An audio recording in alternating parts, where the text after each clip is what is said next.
Hello guys, welcome to my YouTube channel new style craft 22। क्या आप भी इस तरीके की बेकार पॉलीथीन को ऐसे ही फेंक देते हो? तो आज का वीडियो देखने के बाद आप इस तरीके की पॉलीथीन को कभी नहीं फेंकोगे। आपके घर में जैसे कि नमक की पॉलीथीन या फिर वॉशिंग पाउडर वगैरह की जो हम 1 kg में लेते हैं, उस तरीके की जो पॉलीथीन होती है हम ऐसे ही फेंक देते हैं।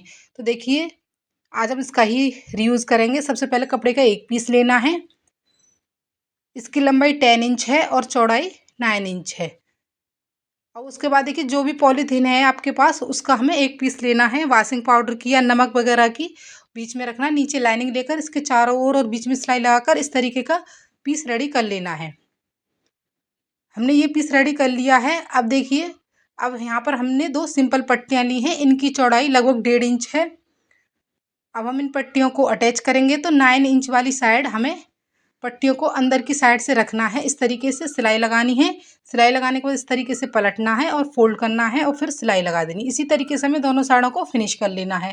हमने फटाफट से दोनों साइडों को फिनिश कर लिया है। अब उसके बाद देखिए, हमें इस तरीके से इसको फोल्ड करना है अच्छे से, बिल्कुल बराबर करते हुए हमें अच्छे से इस तरीके से सेट करना है। और उसके बाद नीचे वाली साइड हमें 1 बाई 1 इंच के इस तरीके से बॉक्स बना लेने हैं।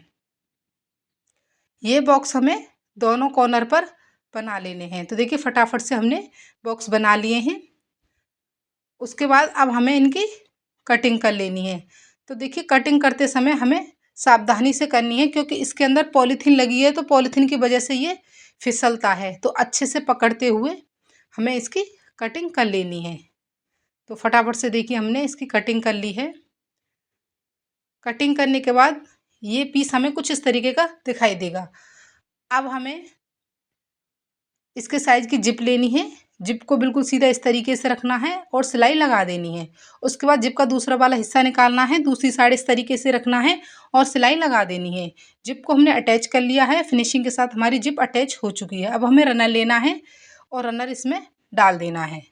तो आसानी से देखिए, हमने इसमें रनर डाल दिया है। अब हमें इसको धीरे धीरे करके पलटना है। पलटने से पहले जिप के दोनों साइडों में हमें सिलाई लगा लेनी है, जिससे कि हमारी जिप ओपन ना हो। उसके बाद हमें साइडों की सिलाई लगाने से पहले एक पट्टी इस तरीके की रेडी करनी है, जिसकी लंबाई 7 इंच है। उसके बाद पट्टी को हमें इस तरीके से रखना है अंदर की साइड करते हुए। अब हमें साइडों वाली सिलाई लगा देनी है। सिलाई लगाने के बाद सिंपल पट्टी लेनी है। सिंपल पट्टी से दोनों साइडों को हमें फिनिश कर लेना है। फटाफट से हमने दोनों साइडों को फिनिश कर लिया है। अब हमें कॉर्नर को लेना है, इस तरीके से पकड़ना है और कॉर्नर पर भी सिलाई लगानी है। उसके बाद सिंपल पट्टी से दोनों कॉर्नर को हमें फिनिश कर लेना है। तो फटाफट से देखिए, हमने सिलाई लगा ली है और अंदर की साइड से हमने इसको पूरा फिनिश कर लिया है। कोई भी धागा वगैरह नहीं निकल रहा है और फटाफट से केवल 3-4 मिनट में ही हमने इसको रेडी कर लिया है। अब हमें पाउच को पलटना है। पलटने के बाद आप देख सकते हैं, बहुत ही सुंदर हमारा क्यूट सा पाउच बनकर रेडी हो गया, वो भी बिना किसी खर्चे के। बिल्कुल बेकार पड़ी पॉलीथीन, जिसको हम बेकार समझकर ऐसे ही फेंक देते हैं, उसका ही यूज करके और बहुत ही कम टाइम में हमने ये सुंदर सा पाउच बनाकर रेडी कर लिया है। आप इसको अपनी ज़रूरत के हिसाब से कैसे भी यूज कर सकती हैं। तो बेकार बड़ी पॉलीथीन का ये आइडिया अगर आपको अच्छा लगता है तो ज़्यादा से ज़्यादा लाइक करें, शेयर करें, सब्सक्राइब करें। Thanks for watching.